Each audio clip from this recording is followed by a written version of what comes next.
Welcome to Vincy kitchen. ఈరోజు మన recipe badusha.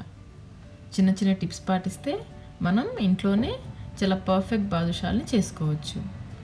Badusha పైన క్రిస్పీగా, లోపల చాలా సాఫ్ట్గా, జ్యూసీగా ఉండాలంటే ఎలా చేసుకోవాలో ఇప్పుడు మనం చూద్దాం.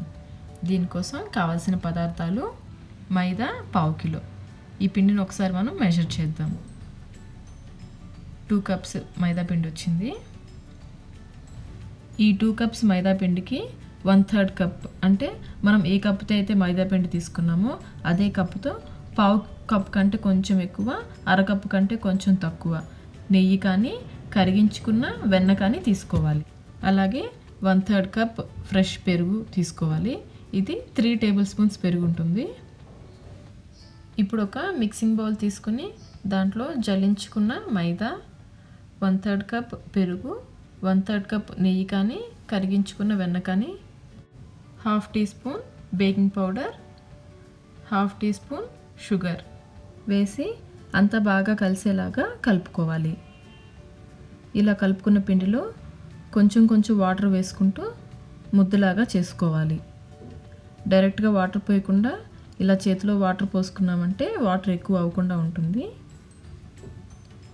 పిండిని ప్రెషర్ పెట్టకుండా మనం గులాబ్ జామ్కి ఎంత సాఫ్ట్గా కలుపుకుంటామో అంత సాఫ్ట్గా కలుపుకోవాలి. ఎక్కువ మర్తనా చేసామంటే బాదుషాలు కొంచెం గట్టిగా వస్తాయి. ఒక క్లాత్ని తడిపి నీరంతా పిండేసుకోవాలి. ఇలా కలుపుకున్న పిండి మీద ఈ తడి క్లాత్ వేసుకొని 15 నిమిషాలు నాననివ్వాలి. ఈలోపు మనం షుగర్ సిరప్ని ప్రిపేర్ చేసుకుందాం. షుగర్ సిరప్ కోసం 1.5 కప్ షుగర్ తీసుకోవాలి. ఇది 300 గ్రామ్స్ ఉంటుంది. ఒక ప్యాన్లో ఈ షుగర్ వేసుకుని 1/2 కప్ వాటర్ వేసుకుని కరిగించుకోవాలి. ఫ్లేమ్ని మీడియంలో పెట్టుకోవాలి. షుగర్ సిరప్ ఇలా బాయిల్ అవుతున్నప్పుడు ఫ్లేమ్ని లోలో పెట్టుకోవాలి. ఒక 3 యాలకుల్ని పౌడర్ చేసి ఈ షుగర్ సిరప్లో వేసుకుని కలుపుకోవాలి. ఒకసారి పాకంని చెక్ చేద్దాం. ఇలా 2 ఫింగర్స్ మధ్యలో పెట్టి చూసామంటే పాకం కొంచెం స్టిక్కీగా ఉంటే సరిపోతుంది. తీగ పాకం రానవసరం లేదు. స్టవ్ ఆఫ్ చేసుకొని 1 టీ స్పూన్ లెమన్ జ్యూస్ వేసుకోవాలి. ఇలా వేయడం వల్ల పంచదార పాకం గట్టిపడకుండా ఉంటుంది. ఈ పాకం వేడి తగ్గకుండా ఉండడం కోసం మూత పెట్టి పక్కన పెట్టుకోవాలి. ఈలోపు పిండి చక్కగా నానిపోయి ఉంటుంది. దీన్ని ఒకసారి చేత్తో మృదువుగా కలుపుకోవాలి. పిండిని ఈ వీడియోలో చూపించిన విధంగా కలుపుకోవాలి. ఇలా స్ప్రెడ్ చేసి మధ్యలో కట్ చేసుకుని మళ్ళీ దానిపైన పెట్టుకుని చేసుకోవాలి. ఇలా 2-3 సార్లు రిపీట్ చేసుకోవాలి.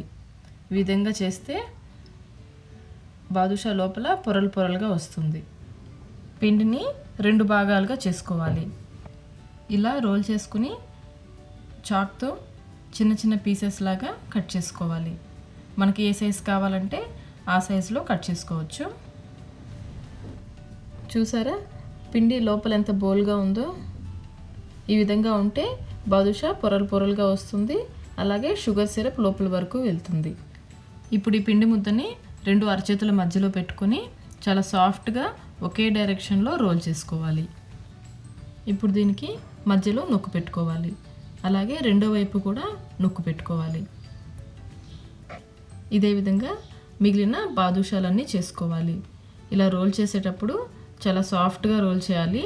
ప్రెషర్ ఎక్కువ పెట్టకుండా చాలా లైట్గా రోల్ చేసుకోవాలి. లేకపోతే బాదుషా గట్టిగా వచ్చేస్తుంది. ఈ విధంగా అన్నీ చేసుకుని పక్కన పెట్టుకోవాలి. ఇప్పుడు డీప్ ఫ్రైకి సరిపడా ఆయిల్ పోసుకొని మీడియం ఫ్లేమ్లో హీట్ చేసుకోవాలి. ఒకసారి ఆయిల్ వేడైందో లేదో చెక్ చేద్దాం. ఒక చిన్న పిండి ముద్ద వేసామంటే అది నిదానంగా పైకి రావాలి. అప్పుడు ఆయిల్ పర్ఫెక్ట్గా కాగినట్లు. అప్పుడు ఫ్లేమ్ని లోలో పెట్టుకొని బాదుషాల్ని ఒక్కొక్కటిగా వేసుకోవాలి. ఈ బాదుషా ఫ్రై అవ్వడానికి కనీసం 15 నిమిషాల టైం పడుతుంది. కాబట్టి మీరు ఆయిల్కి సరిపడా బాదుషాలని వేసుకోండి. మరి ఎక్కువ వేయొద్దు. లో ఫ్లేమ్లోనే పెట్టుకుని కాల్చుకోవాలి. మిగిలిన బాదుషాలు డ్రై అయిపోకుండా ఈ క్లాత్ని కప్పి ఉంచుకోవాలి.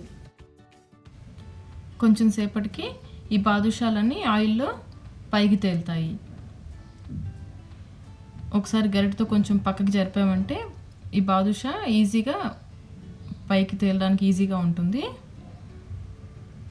ఇలా అన్నీ తేలి పైకి వచ్చిన తర్వాత రెండో వైపు తిప్పుకోవాలి. ఫ్లేమ్ని లోలోనే పెట్టుకోవాలి.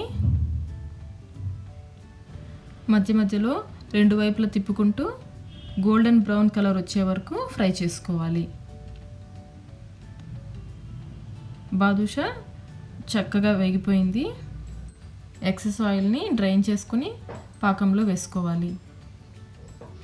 పాకం కొంచెం వేడిగానే ఉండాలి. ఈ విధంగా ఫ్రై చేసుకున్న బాదుషాలన్నీ వేసుకోవాలి. ఇదే ప్రాసెస్లో మిగిలిన బాదుషాలన్నీ ఫ్రై చేసుకోవాలి.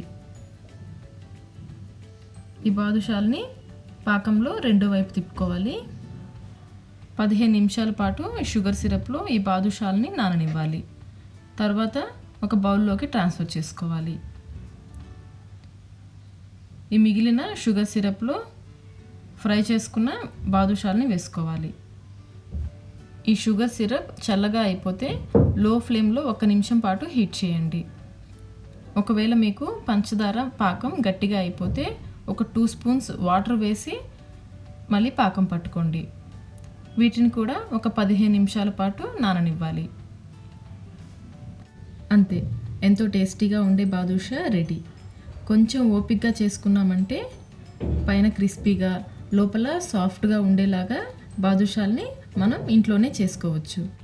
మీరు కూడా ఈ బాదుషాని ట్రై చేయండి. మీకు నచ్చినట్లయితే లైక్ చేయండి, షేర్ చేయండి, కమెంట్ చేయండి. మా విన్సీ కిచెన్కి సబ్స్క్రైబ్ చేయడం కోసం కింద ఉన్న సబ్స్క్రైబ్ బటన్ని ప్రెస్ చేయండి. అలాగే పక్కనే ఉన్న బెల్ ఐకాన్ని క్లిక్ చేశారంటే మా లేటెస్ట్ వీడియో నోటిఫికేషన్స్ మీకు వస్తాయి. Thank you.